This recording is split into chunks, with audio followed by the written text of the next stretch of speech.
سلام، وقتتون بخیر. من محمد مجتبی روشنی هستم برای درس داده‌کاوی با ارائه دو تا مقاله تحت عنوان Federated Learning که سروی هستن. خدمت شما هستم که میخوایم بررسی کنیم این موضوع با هم. خود این موضوع، اپلیکیشن هاش، چالش هاش و اتفاقایی که تا الان روش افتاده. خب ابتدا یه معرفی داشته باشیم که ببینیم چرا باید وقت بذاریم برای این پرزنتیشن و این مقاله رو ببینیم. Federated Learning کلاً چی هستش و چه کاربردهایی داره. خب توی چند سال اخیر که مارکتینگ رو به رشدی انجام شده روی AI، ماشین لرنینگ، و از همه مدلش دیگه فراوون زیاد شده و خب یعنی این چیزی که اینها روش ترین شدن و بالا آورده شدن یک سری دیتا بوده. یعنی یکی از چالش هایی که ما داریم برای اینکه بیایم یک مدل رو ترین بکنیم چالش بیگ دیتا مو هستش. خب این چالش بیگ دیتا اگه بخوایم به صورت سنتی حلش بکنیم اینه که ما بیایم و دیتامون رو روی یک سرور ذخیره بکنیم، یک جا ذخیره بکنیم و مدل ما از همون یک جا دیتا رو فچ کنه و ترین بشه. خب این مشکلات زیاد و عدیده برای ما به وجود میاره که ترجیح ما اینه که بیایم یک مسئله بیگ دیتا رو اینطوری حل کنیم که دیتامون رو به صورت دیستریبیوتد ذخیره بکنیم و بدون اینکه نیاز باشه ما دیتا رو بفرستیم به اون جایی که مدل هست و اون جایی که قراره مدل ترین بشه ما مدلمون ترین بشه، یعنی بدون اینکه دیتا رو جابجا بکنیم. مسئله بعدی هست که دوباره مرتبط با رشد مارکتینگ ماشین لرنینگ، مسئله رگولیشن ها هست. این حساسیت دیتا، یک General Data Protection Regulation هست که میگه هیچ مؤسسه و ارگانی حق نداره بدون اینکه اون کاربر اجازه بده دیتای کاربر رو ذخیره سازی یا به اشتراک بذاره. خب این دو تا چالنجی هست، یعنی میشه اگر که بخوای از بالا به Federated Learning نگاه کنی دو تا چالنجی هست که Federated Learning میخواد با یادگیری که به صورت توزیع شده هست و حفظ حریم شخصی رو تضمین میکنه برش غلبه بکنه. خب این اینتراکشنی بودش که کلا یه دیدی بده از Federated Learning، همینجوری که جلوتر میریم دیپتر هم میشیم. ولی قبل از اینکه وارد بشیم من میخوام یک رودمپی ارائه بدم از اینکه در این مقاله چیا خواهیم دید و چه قسمت هایی داره. ما همین الان اینتروداکشن رو دیدیم که پیگیریش میکنیم بعد از این اسلاید. بعد از این اینتروداکشن میریم معماری Federated Learning رو بررسی میکنیم، پرایوسی، نتورک توپولوژی، مدل ایوالویشن، اپلیکیشن و کاربردهاش و فیلد هایی که به قولی پرامیسینگ هست توشون ریسرچ کردن، یعنی جای ریسرچ دارن. خب در مورد این فیلد های ریسرچ بگم همین الان یک نوتیشنی که من استفاده کردم توی اسلاید ها، توی عنوان اسلاید یک ستاره گذاشتم، یعنی به گفته منابعی که استفاده کردم این فیلد هایی که میطلبه توشون ریسرچ بیشتری انجام بشه و در آخرم اینا رو یک جمع‌بندی خواهم کرد. خب ادامه اینتروداکشن رو بخوایم داشته باشیم اول باید با مفاهیم پایه یک چیز آشنا بشیم تا بتونیم بست بدیم بحث. خب مفاهیم پایه Federated Learning اینه که ما بیایم کامپوننت هاشو بشناسیم. دو تا کامپوننت داره. یکی سنترال نود و یکی اج نود هست.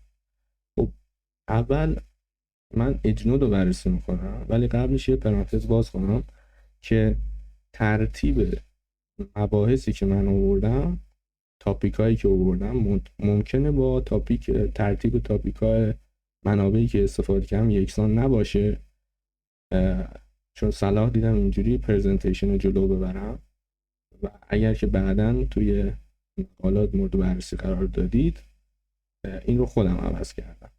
خب اج نود چیه؟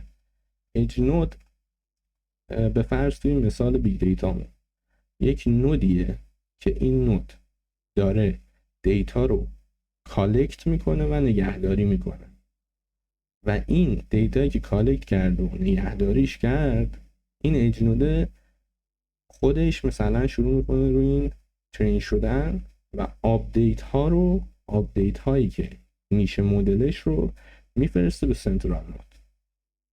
طبق چیزایی که توی اینتراکشنی که اول گفتم، ما دیتایی که روی یک نود ذخیره شده به هیچ وجه حق نداره اون نود رو ترک بکنه.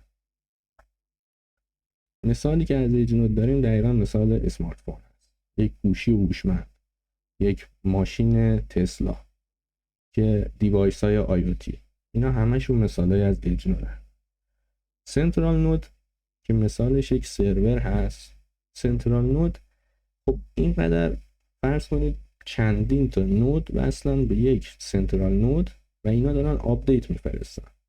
خب یک کسی باید ارکستریشن رو این وسط انجام بده. حالا توی به هر حال هر دیتابیسی مثلا مثال بزنید، اگر که شما بیایید دیتابیس مانگو دی بی رو کلاستر بکنید، یه مستر داریم، یک سری اسلیو داریم، درسته؟ خب این مستره میاد ارکستریشن رو انجام میده، میاد هماهنگی رو انجام میده بین اینها و دقیقاً سنترال نود هم میشه گفت یه جورایی به یه سری تعابیری مستر این شبکه‌ایه که فدریشن لرنینگ توش داره انجام میشه. خب کاری که میکنه در نهایت اینه که میاد یک گلوبال مدل به کل شبکه ارائه میکنه و خب همونطوری که گفتم هر دفعه آپدیت ها میاد روی این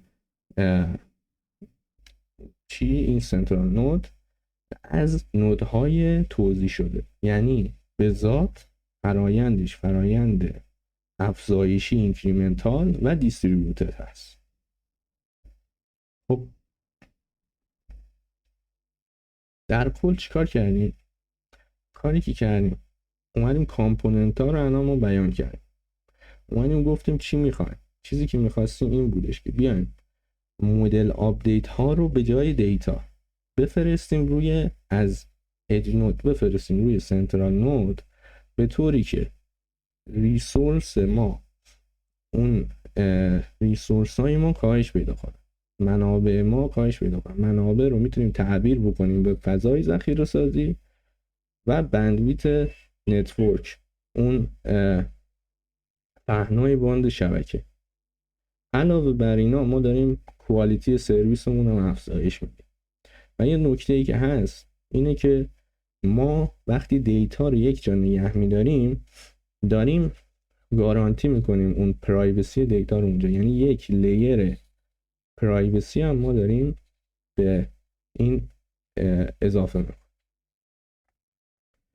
خب الان میریم سراغ قسمت دوم پرزنتیشن که میخوایم معماری فدریتد لرنینگ رو با هم ببینیم. فدریتد لرنینگ به طور کلی 3 تا معماری داره: معماری FTL، معماری ورتیکال و معماری هوریزونتال که اینا رو با هم بررسی می‌کنیم.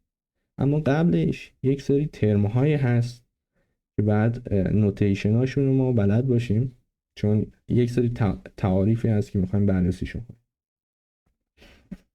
خب ما اگر که دیتا ست رو بیایم با دی نشون بدیم، دیتا ستی که برای نود آی هست با دیتا ستی که برای نود جیوم هست متفاوته، اگر آی و جی با هم دیگه برابر نباشه. میشه دیتا ستا رو به صورت یه ماتریکس در نظر گرفت. وای رو ما تعریف میکنیم لیبل اسپیسمون و X رو تعریف میکنیم فیچر اسپیسمون. در ضمن اینها ما یک آی داریم که آی نشانگر آیدی هر سمپل. درسته؟ آی نشان دهنده آیدی هر سمپل. خب برای مثال لیبل اسپیس ما توی یک سیستم فایننس میتونه توی یک سیستم مالی کردیت مشتریان باشه. تو مارکتینگ اینکه مشتری خرید میکنه یا نه اگر که باینری در نظر بگیریم. توی ایژوکیشن میشه نمرات دانش آموزان باشه. خب با این تفاسیر ما الان بریم سراغ بررسی Federated Transfer Learning. Federated Transfer Learning چه زمانی اتفاق میفته؟ وقتی که ما دیتا ست فرض کنید آی و جی نه تنها توی سمپل سایزشون متفاوتن بلکه توی فیچر اسپیسشون هم متفاوتن. یعنی دقت نظر داشته باشید که ما الان اینجا اگر که من بیارم، خب اینجا یک x آی و x j هامون با هم برابر نیستن، آی و j که کلا با هم برابر نیستن.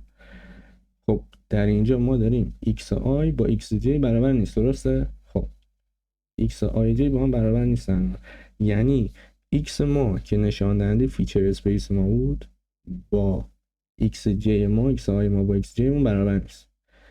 فیچر اسپیسمون برابر نیست، لیبل اسپیسمون هم برابر نیست، یعنی وای آی ما هم برابر نیستش با وای جی مون و در کنار اینا اون سمپل آیدیامون هم یکسان نیست. یعنی میشه گفت تقریبا اکثر چیزا فرق میکنه، همه چیشون فرق میکنه. خب این الان اگر که بخوایم یه ویژوالیزیشن از این داشته باشیم به همین فرمولی که بیان شد یه همچین چیزی داریم. درسته؟ ما یه دیتا ست A داریم، یه دیتا ست B آی و J در نظر بگیریم که اینا فیچرهاشون با هم فرق میکنه، لیبلاشون با هم فرق میکنه، حتی سمپل آیدیاشون هم با هم فرق میکنه. خب این چه بنفیتی برای ما داره؟ گین استفاده از این چیه؟ من جلوتر مثال میزنم. این مدلی بود که ما داشتیم. درسته؟ من میخوام این مدل رو بستش بدم، نمیخوام یعنی بست بدم. این یه عبارت ریاضیه که من میخوام یه نتیجه گیری از این بکنم که تو مقاله نیست، ولی خب ایرادش چیه؟ یه نتیجه بگیریم بستش بدیم. خب اگر که ما بیایم بگیم که خب این x y باشن مجموعه، درسته؟ پس ما میتونیم بریم تعریف کنیم تعداد اعضای داخل این مجموعه میشه کاردینالیتی x و y. من میتونم بگم توی یک سری سناریوها هست که کاردینالیتی آی خیلی بزرگتر از کاردینالیتی جیه، یعنی فیچرهای آی خیلی بزرگتر از فیچرهای جیه و اتفاقا لیبل های آی خیلی بزرگتر از لیبل های جی هست، در حالی که دقیقا مثل قبلا این آیدی های سمپل ها با هم دیگه متفاوت بودن. درسته؟ خب یوز کیس این الان چی شد؟ یوز کیس این اینه که به فرض من آیم باشه یک بیمارستان خیلی بزرگ، تعداد پیشنت های خیلی زیادی تو این بیمارستان هست، بیمارستان تعداد دیزیز های خیلی زیادی رو هم درمان میکنه. خب در نتیجه وقتی که من پیشنت هام زیاده یعنی سمپل آیدی هام زیادن، پس در نتیجه لیبل های متنوعی هم خواهم داشت و دیزیز های زیادی هم درمان میکنه بیمارستان هم. پس فیچرام هم خوبن. منتها یه بیمارستان دیگه دارم، بیمارستان کوچکتریه. این بیمارستانیه که به هر حال میشه گفت تازه تأسیس هم به فرض هست. خب من الان چطور بیام تو این بیمارستان کوچیک که فیچرهای کمی دارم، لیبل‌های کمی دارم، چون پیشنتام کمن و بیماری‌های کمی رو میتونم درمان بکنم. چطور بیام این دانشی که توی این بیمارستان بزرگ دارم و منتقل بکنم توی این بیمارستان کوچیک‌تر؟ خب اگه بخوام این کار رو بکنم نمیتونم که دیتامو جابجا بکنم، درسته؟ چون گفتیم اصل اساسیش اینه که دیتا توی اوریجینش بمونه. پس چی کار باید بکنم؟ کاری که میکنم یک سرور من پیدا میکنم تو کلاود، درسته؟ و این سروری که الان تو کلاود دارم، سرور من هم حتی دسترسی به دیتا نداره. جلوتر توی قسمت پرایوسی این مبحث رو یکم بازش میکنیم، ولی سرور من هم دسترسی به دیتا نداره. خب الان بیمارستان آی من و بیمارستان جی من میخوان مدل های خودشون رو وزنهاشو بفرستن به این سرور. خب مدل آپدیتاشون رو میفرستن رو سرور من توی ایتریشن بعدی میاد و اون گلوبال مدلی که ساخته رو، خب آپدیت هاشو، یعنی اون گلوبال آپدیت های خودشو میده به اون دوتا بیمارستان. گلوبال مدل روی سرور منه و گلوبال آپدیت ها اومد رو بیمارستان آی و جی.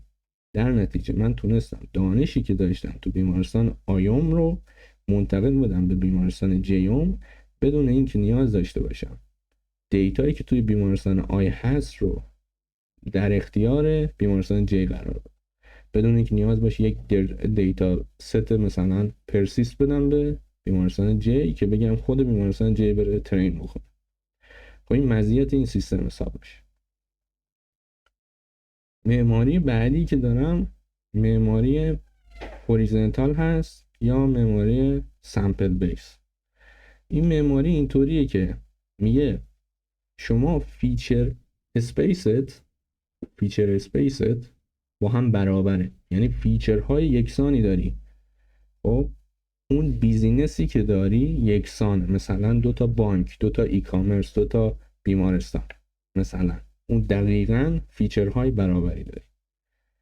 دقیقاً لیبل اسپیست هم با هم دیگه برابره، لیبل هات هم یکسان، منتها آی و جیت با هم دیگه متفاوت. یعنی اون آیدی سامپل هات با هم دیگه متفاوت. شکلی که این مسئله به خودش میگیره این شکل هست. دقیقاً هوریزونتال فدریتد لرنینگ رو میشه اینطور تصور کرد که ما دو تا تیبل مشابه داریم، اسم یک تیبلمون آی هست و اسم یک تیبلمون جیه. فیچراشون مشابه هن، لیبلاشون هم مشابه هن، منتها سامپل آیدی ها اینا فرق. معماری بعدی که داریم و آخرین معماریمون هم هست معماری ورتیکال هست یا معماری فیچر بیست. معماری فیچر بیست معماری جالبیه. معماریه که میگه شما فیچر هات اون فیچر اسپیست با هم برابر نیست تو دوتا دیتا ست. این که من میگم دوتا دیتا ست قابل بسته به n تا دیتا ست. من مثال دارم میزنم.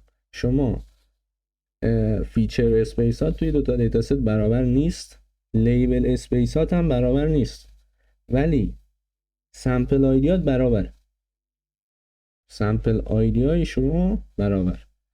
خب شکلش به این شکله، ولی الان یه ایشوی اینجا به وجود میاد که بگید خب الان من وقتی که دارم اینجا میبینم که خب من فیچرام که برابر نیست، لیبلام برابر نیست، پس این به چه دردی میخوره؟ خب مثلا یه یوز کیسی که در منابع بهش اشاره شده بود اینه که شما اسمارت سیتی رو در نظر بگیرید. من توی اسمارت سیتی یه بانک دارم، یه فروشگاه ای کامرس دارم، درسته؟ خب مشتری من با آیدی مشخصی مثل زد اومده یک چیزی رو خریده از توی فروشگاه ای کامرس من، پس من هیستوری زد رو دارم که چی خریده. در این حال در همون موقع از توی بانکم دارم که بالانس اکانتش چقدر بوده برای مشتری زد. نگاه کن آیدی ها یکسانه. برای مشتری زد، با اینکه توی بانک فیچرها و لیبل ها متفاوتن با فیچرها و لیبل ها توی فروشگاه ای کامرس، ولی آیدی مشتری زد من تو هر دوتاشون یکسانه. و در نتیجه چه قابلیتی این به من میتونه بده؟ این قابلیتی میتونه به من بده اینه که من بیام یک وام شخصی سازی شده به زد پیشنهاد بدم. درسته؟ بیام به زد بگم بر اساس هیستوری خریدهای تو و بر اساس این بالانسی که توی اکانتت هست، من بیام یه وام به تو پیشنهاد بدم. مثال کاربردش میتونه این باشه. بحث بعدی داریم که همونطوری که گفتم جایی که ستاره هست، جایی که میطلبه ریسرچ انجام بشه، بحث پرایوسی در فدریتد لرنینگ. پرایوسی به طور کلی دو تا دسته داره که گلوبال و لوکال هست و هنوز خیلی باید روش کار بشه. و حالا بریم با هم دیگه چرایی پرایوسی رو ببینیم. فرض کنید که تا همون معماری سنترالایزی که تا الان داشتیم جلو میبردیمش، معماری که چند تا نود توزیع شده هستن و یک سرور مرکزی. خب این سرور مرکزی ما که داره همونطوری که گفتم ارکستریشن انجام میده، فرض کنید خیلی ساده است. خیلی ساده. فرض کنید چند تا نود هست، نود آی و جی و کا و یه سرور مرکزی. درسته؟ فرض کنید سرور مرکزی یک سری دیتا رو میگیره و اینها رو بعد با هم دیگه سام بکنه، یک سری بردار میگیره، وکتور، و فقط میاد اگریگیشن فانکشن سام رو استفاده میکنه. به همین سادگی. منتها نمیدونه این دیتا چیه، یعنی سرور مرکزی من نمیدونه دیتا چیه. این الان قشنگ میخوام این بحث رو بازش کنم که این یعنی چی. سرور من چند تا ویژگی بعد این الگوریتمش داشته باشه، یا این پروتکلی که داره برای این اگریگیشنش استفاده میکنه چند تا ویژگی باید داشته باشه. یک، خب من توی ماشین لرنینگ و همه چیزایی که بیسشون ماشین لرنینگه کلا با وکتور کار دارم. درسته؟ پس باید این پروتکل من خیلی روی مثلا وکتورهایی که تعداد ابعادشون زیاده افیشنت کار کنه. نه تنها کار کنه بلکه افیشنت کار کنه. باید کامیونیکیشنش هم افیشنت باشه. نباید من سربار داشته باشم روی مثلا سند و ریسیوی که توی نتورک انجام میشه. باید این در مقابل اینکه یوزرها بیرون میافتن روباست باشه و در مقابل اینکه مثلا اون شبکه‌ای که دارم و شبکه هم سرور مدییت هست، این باید قوی ترین امنیت ممکن رو توی این محدودیت های این شبکه داشته باشه. درسته؟ خب حالا پرایوسی شبکه فدریتد لرنینگ تو حالتی که گلوباله. گفتیم که گلوبال داره و لوکال. حالت گلوبال به حالتی گفته میشه که اون سیکور اگریگیشن سمت سرور داره انجام میشه. درسته؟ خب یعنی اینکه کلاینت ها میفرستن و اون اگریگیشن روی سرور انجام میشه و برگردونده میشه، به تا برگردونده میشه. خب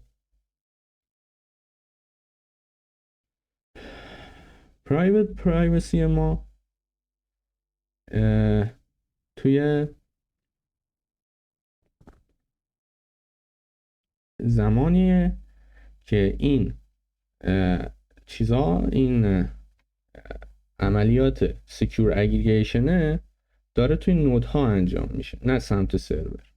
یعنی تفاوتش اینه که ما اینجا داشتیم اینجا اگریگیشن میکردیم، سکیور اگریگیشن اون انجام میشه توی سرور ساید بود و اینجا داره توی نودها انجام میشه.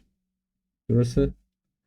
خب یعنی این که هیچ کدوم از آپدیت ها رو نه تنها هیچ کدوم از سایر نودها به غیر از همون نودی که دیتا رو داره، بلکه حتی سرور هم دیگه نمیدونه چیه. یعنی اینکه این نودی که دیتا توشه فقط خودش میدونه دیتاش چیه و به هیچ عنوان دیگه دیتا شیر نمیشه. نتورک توپولوژی ما طبق چیزی که تا الان صحبت کردیم همش سنترالایز بود. حالا توی منابع اشاره شده که سنترالایز and cluster. خب اتفاقا بیشترین ایمپلیمنتیشنی هم که از فدریتد لرنینگ انجام شده سنترالایز بود و خب ما الان میخوایم بدونیم که این فرایند ترین شدنه که ما همش بهش اشاره میکردیم، میگفتیم که خب میره وزنا میاد به چه صورت. خب ابتدا اون نود میاد به صورت لوکال، مثلا گرادیانت خودش رو حساب میکنه، درسته؟ و بعد میاد این رو چیزش میکنه، انکریپتش میکنه و اون ریزالت مسک شدهش رو میفرسته سمت سرور، درسته؟ اون سروره میاد این سکیور اگریگیشن رو ور میداره و روی اون دیتایی که نود بهش داده انجام میده، بدون اینکه اون نود مجبور باشه دیتایی به سمت سرور بفرست. خب این مرحله دومش. مرحله سوم سندینگ بک مدل آپدیتس. کی آپدیت ها رو برمیگردونه؟ سرور برمیگردونه به اج نود. چجوری؟ سرور میاد اون اگریگیشن فانکشنی که ما داشتیم که حالا یه هوموفورمیک انکریپشنی هست، میاد اون سرور ور میداره این اگریگیشن فانکشن رو مثلا روش اعمال میکنه، بعد ریزالتش رو برمیگردونه به نود. نوده که اومد این ریزالت رو گرفت، الان بعد مدل خودش آپدیت بکنه. نوده میاد اون بر اساس اون دیتایی که از سمت سرور اومده و یه دیتا پارشیال هم هست ور میداره مدل خودش رو آپدیت میکنه. طی این 4 مرحله. حالا یعنی چی جوری؟ یعنی توی این اسلاید ویژوال شده. نود میاد میفرسته هر سه تاشون مثلا توی یه ایتریشن میفرسته، بعد سرور میره توی یک ایتریشن، همونجوری که میبینیم دو دیگه جای دیگه ای نیست، توی سرور انجام میشه، دو فقط همینجاست. سرور میره اگریگیشن فانکشن انجام میده، میفرسته اون آپدیت ها رو به نودها، هر کدوم از نودها آپدیت ها رو میگیرن که پارشیال هم هست و اعمالشون میکنن، درسته؟ این معماری که الان صحبت شد مستقل از این که ماشین لرنینگ الگوریتم ما چیه، اصلا ما داریم دیپ لرنینگ میزنیم، داریم دیسیژن تری میزنیم، چی میزنیم، مستقل و همه این نودها اون فاینال ریزالت رو دارن تو خودش. خب حالا دوباره یه ستاره اینجا میبینیم که این یعنی یه فیلد تحقیقاتیه توی زمینه فدریتد لرنینگ و اون هم فولی دیسنترالایزد. خب شبکه‌ای که فولی دیسنترالایزه وابستگی به یک سنترال نود نداره که مثلا الزاماً اون سنترالایز نود بیاد اگریگیشن رو انجام بده، اون سنترالایز نوده بیاد ارکستریشن انجام بده، طبق مفاهیم پایه‌ای که تا الان بیان شده. حالا میگه که کلاً کانسپتی به عنوان گلوبال مدل توی یک شبکه فولی دیسنترالایز وجود نداره و هر کسی که تو این شبکه دخیل هست میتونه با اشتراک گذاری اطلاعات بین همسایه هاش بیاد و لرن بشه، هم خودش لرن بشه هم اونا هم خودش ترین بشه هم اونا ترین بشن. یعنی دقیقاً مثل یک شبکه پیر تو پیر میمونه. خب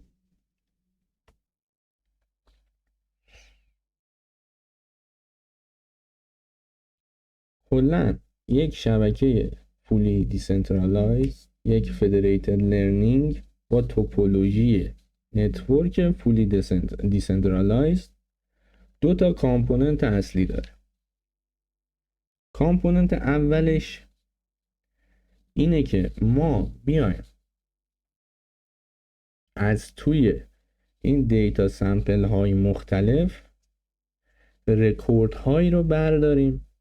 فرض کنید نود آی داریم، نود جی. ما رکورد هایی رو میخوایم برداریم که توی آی و جی مشترک هستن. به این کار میگن entity alignment.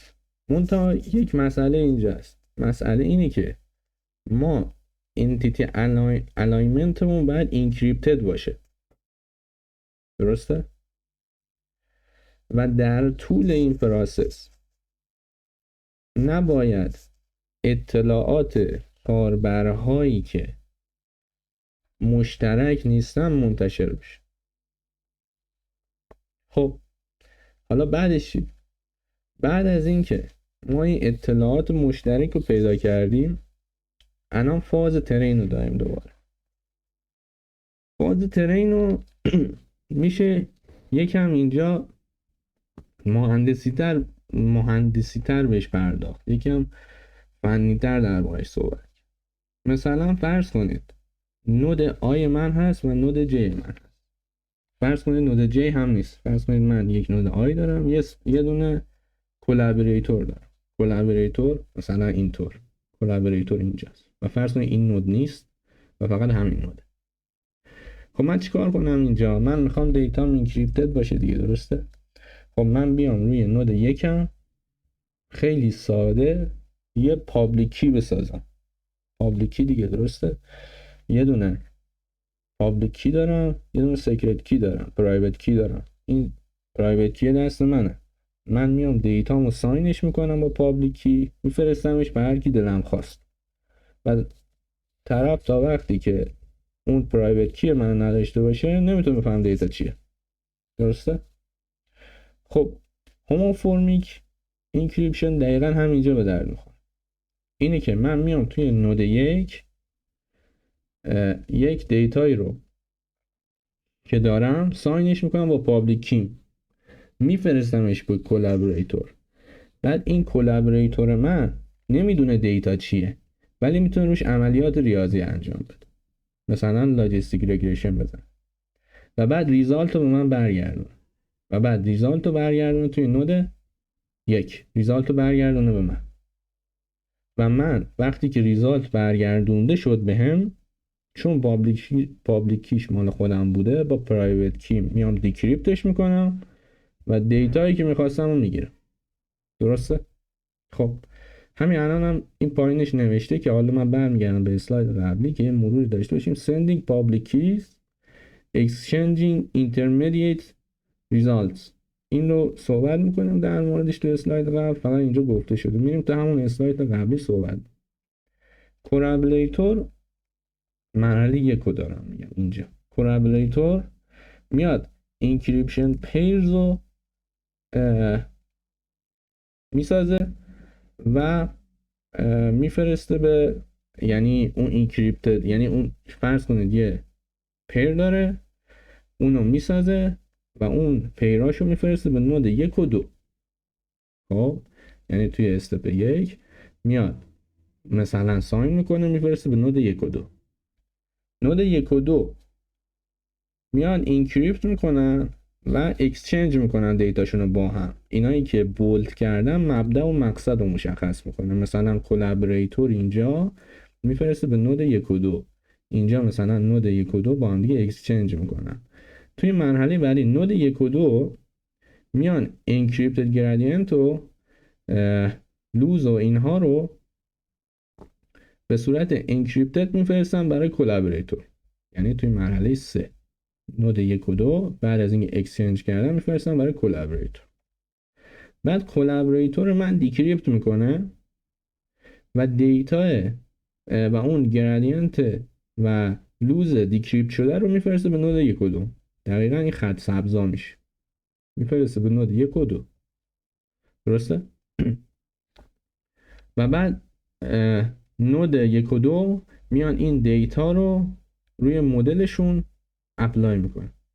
به همین سادگی. خب حالا که ما الان اومدیم از اول بحث چیکار کردیم؟ ما اومدیم از اول بحث رو روی مدل سنترالایز بردیم جلو. بعد اومدیم مدل فولی دیسنترالایز رو تعریف کردیم. حالا ما باید بیایم یک ارائه بدیم از اینکه چه بنفیت هایی داره و چه کاست هایی برامون داره، چه کانسترینت هایی برامون داره. خب توی شبکه سنترالایزد ما منیجمنت کلاینت داریم. خب خوبه دیگه، کلاینت همون منیج میشه. با این تفاوت توی فولی دیسنترالایز همونطوری که گفتیم مثل تورنت پیر تو پیر کانکشنمون. درسته؟ توی سنترالایز یک کانسترینتی که داریم اینه که سرور ما ممکنه اویلیبل نباشه. خب دقیقا برای همین کار اویلیبل نباشه و این مشکل ساز میشه برای ما. پرایوسی کنترل توی اون سرور و کلاینت ها ایمپلیمنت شده. خب همین باعث میشه که ما وقتی تعداد کلاینت ها اون بالا بره و زیاد بشه اون سرور ما تبدیل به باتل نک بشه. درسته؟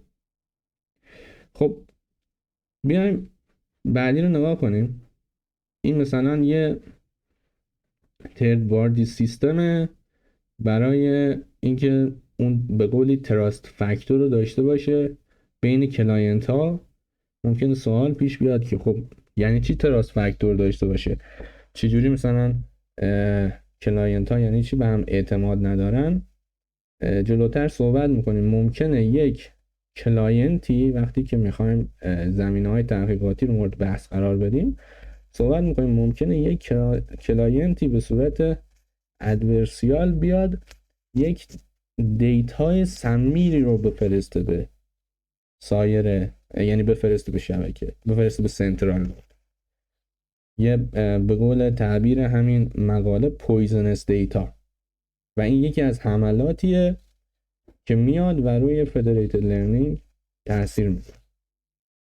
خب ادامه بدیم. The server can represent a single point of failure most applied in real world scenario. دقیقا همونجوری که قبلا گفتم خیلی از centralized استفاده میشه برای federated learning.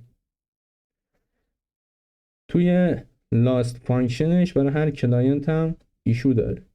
خب وقتی که میای یه تحلیلی میکنی روی این ستا، میای فقط نگاهشون میکنی، میبینی که خب من اگر که یک دیستریبیوتد سیستم رو بیارم که خب اینا حل میشن، ولی مگر همینطوری نمیتونم اینها رو حل بکنم. من الان میگه نمیتونم برای اویلیبیلیتی بیام رپلیکا ست بذارم. ما الان همه چیزمون رو کلاوده، میگه نمیتونم بیام توی مثلا کوبرنتیز یه رپلیکا ست من بذارم براش که اگه داون بود مثلا رپلیکا ستش استفاده کنم. مگه نمیتونم اینجا مثلا من بیام وقتی باتل نک میشه مجددا همون رپلیکا ست رو داشته باشم و لود بالانسینگ رو داشته باشم، بیام بالانس کنم این لود رو. خب مثلا ایشوهاش چیه که من مثلا این سینگل پوینت آف فیلیر دارم، باتل نک رو دارم، وقتی کلاینت هم دارن رشد میکنن باتل نک میشه. اینا رو میگه من نمیتونم اپتیمایزشون کنم یه جوری اون دیپلویمنتی که میکنم استیبل باشه. اینا رو من خودم نمیدونم. یعنی من ایده ای ندارم که توی یک شبکه کلاود چطور میشه مثلا فدریتد لرنینگ رو ببری توی زمینه کلاود که مثلا بتونی داشته باشی یه همچین قابلیتایی رو. خب ولی خب میگم نمیدونم، برام فقط سوال پیش اومد، یه ابهام داشتم توشون، داشتم فکر میکردم چرا نمیشه با تکنولوژی های کلاود اینا رو مشکلاتشون رو برطرف. همونطوری که خب خیلی از پروژه ها، خیلی از میکرو سرویس هایی که ما میاریم، حتی پروژه های مونولیتیک هم همینطوری مشکلاتشون حل میشه. حالا چرا نمیشه یه دونه نود سنترالایز رو بذاری و مشکلاتش نرم افزاری حل کنی؟ خب حالا وارد بحث MLOps زیاد نمیخواد بشیم. فولی دیسنترالایز، درسته؟ فولی دیسنترالایز گفتیم پیر تو پیره، اصلا کانسپتی ما به عنوان گلوبال مدل نداریم. هر کسی که توی شبکه دخیل هست میتونه اینفورمیشن، اطلاعات به اشتراک بذاره. خب این خوبه، ولی ارکستریشن نداریم، درسته؟ تراست نداریم، گفتم همون اتک ادورسیال گفتم. الگوریتما بعد مقاوم باشن در مورد اینکه خب یه کلاینتی ممکنه آن اویلیبل باشه، ممکنه دراپ اوت بشه، از تو شبکه بیفته بیرون، ممکنه اصلا در طول اجرا جوین بشه. شما تصور کن دقیقاً یک چیزی مثل کافکا داره. خب دقیقاً یک چیزی مثل کافکا داره. وقتی یک کافکا کلاستری بالا هست، اگر که یک بروکری اومد بالا، کافکا که نمیگه نه تو دیگه نمیتونی به کلاستر جوین بشی، جوینش میکنه، یک ریبالانسینگ انجام میده، بالانس میکنه، بروکر جدید رو میاره داخل و به مرور پارتیشناشو روش رپلیکا میکنه، درسته؟ این هم باید همینجوری باشه. خب یه مبحث دیگه داریم، مبحث نان IDD هست که مخفف نان identically and independently distributed. خب یه ایشویی که دارن شبکه های distributed، شبکه های fully decentralized، اینه که ممکنه دیتا دیستریبیوشنشون متفاوت باشه. وقتی که شما داری یه کلاسیفیکیشن میزنی و مثلا 80% کلاسیفیکیشن عکس داگه و 20%ش عکس کته، شما اینجا مشکل خواهی داشت. خب میریم وارد بحث بعدیمون میشیم. بحث هشتممون هست، بحث Federated Model Evaluation هایی که در Federated Model انجام میشه. خب ما یه مدل داشتیم، این مدل ما روی سرور بود، درسته؟ بعد مدل ما از سرور برگردونده شد آپدیتش به کلاینت. این کلاینت ها یه سری ایوالویشن تو خودشون دارن، درسته؟ خب این ایوالویشن های خودشون رو شیر میکنن با، یعنی میفرستن به سرور. سرور تموم این چیزا رو، لوکال پرفورمنس ها رو میگیره و یه گلوبال ایوالویشن متریک ارائه میده.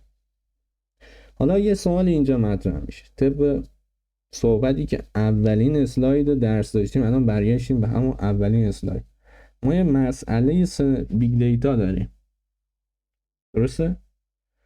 خب اگر که بیایم ما این مسئله بیگ دیتامون که با سنترالایزد اپروچ پیاده شده رو برداریم با فولی دیستریبیوتد، فولی دیسنترالایز پیادهش کنیم، آیا تضمین میشه که وقتی ما دو تا اپروچ مختلف رو داریم برای یک مسئله بیگ دیتا پیاده سازی میکنیم، مسئله‌ای که همونطوری که گفتیم نودها میتونن به صورت دیستریبیوتد دیتا رو نگهداری بکنن، آیا تضمین میشه که این ایوالویشن ما تقریبا یا دقیقا مساوی مسئله سنترالایز باشه توی مسئله فولی دیسنترالایز؟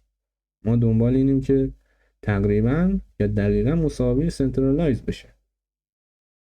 خب حالا بعد ببینیم این مثلا جواب این سوال چیه. یکی از فیلد هاییه که روش ریسرچ میشه کرد، همونطوری که اینجا ستاره زدم.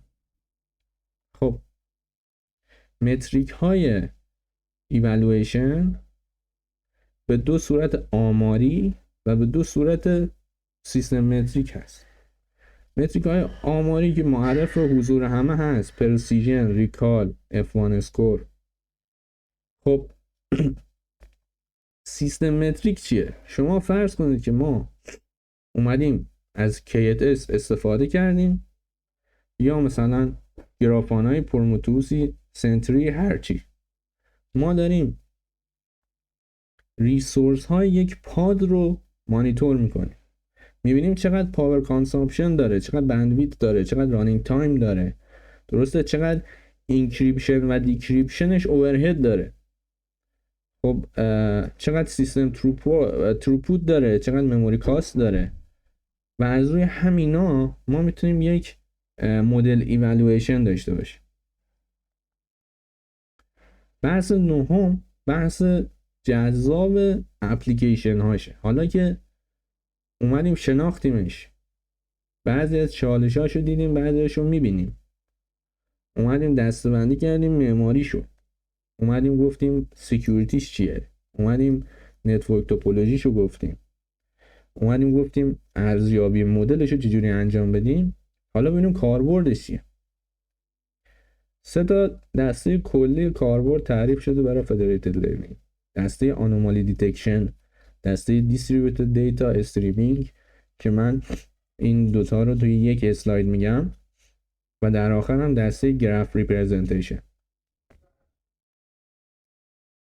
خب انومالی دیتکشن و دیستریبیوتد دیتا استریم. فعلا کاربردهای انومالی دیتکشن بگیم. فراد دیتکشن، ترافیک کلاسیفیکیشن، اینداستریال IoT، اینداستریال اینترنت آف تینگز، اینترنت اشیا، مدیکال دیوایس، بلاکچین. حالا خیلی جالبه که دقت میکنیم به سالهای اینها، میبینی همشون 2018 2019 2020 2021. بعد یک چیزی میبینی که اومده ترکیب کرده انومالی دیتکشن رو با دیستریبیوتد دیتا استریم رو. برای چی؟ برای اینکه بیاد یک آنلاین انومالی دیتکشن رو داشته باشه توی فدریشن لرنینگ، یعنی آنلاین باشه این انومالی دیتکشنش، که بیاد اون تمرکزش رو بذاره روی مدلایی که انومالی دیتکشن میکنن توی ایدج نود ها. حالا این نویسنده این مقاله که اومده این کار کرده، تقریبا میشه گفت برای اولین بار این کار کرده، اومده از کراس دیوایس فدریتد لرنینگ استفاده کرد. یعنی با اینکه مثلا این متدها همشون 2018 اومدن، ولی خود فدریتد لرنینگ داریم، بعد کراس دیوایس فدریتد لرنینگ داریم. وقتی که مثلا ایدج نود های شما با هم دیگه متفاوت میشن، مثلا یک ایدج نود شما میشه اسمارت فون، یک ایدج نود شما همونطور مثلا مثال زدم ماشین تسلا، یک ایدج نود شما کامپیوتره، یک ایدج نود شما ممکنه یک کامپیوتر قوی تر باشه، ضعیف تر باشه. به خاطر چی؟ به خاطر اینکه یه دونه سینگل ایدج ممکنه با insufficient training data مواجه باشه، limited computation داشته باشه، اون محاسباتی که میتونه انجام بده محدود باشه، انرژی ریسورسش محدود باشه، و این باعث میشه که اون ترین ریزالت ما، اون ریزالتی که آموزش دیده شده بین بین همه ایدج نودهای ما پخش بشه. و این چیز جذابی بود برای من که بولدش کردم، با اینکه حتی 2020 نمومده. خب دوباره فدریتد لرنینگ اپلیکیشن رو ادامه بدیم برای مبحث گراف ریپرزنتیشن. خب گراف ها میتونن شامل تکست باشن، شامل ایمیج باشن، شامل مولتی مودال نالج باشن. مثلا توی هوریزونتال FL Federated Learning شما میتونید گراف ها رو توسط نورال گراف نتورکس پیاده سازی بکنید. گراف دیتا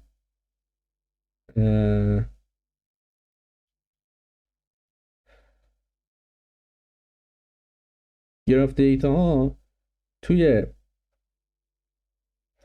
ورتیکال فدریتد لرنینگ هم میتونن استفاده بشن و دیستریبیوت بشن بین چند تا دیتا اونر. دیتا اونر همون نود آیوجی در نظر بگیریم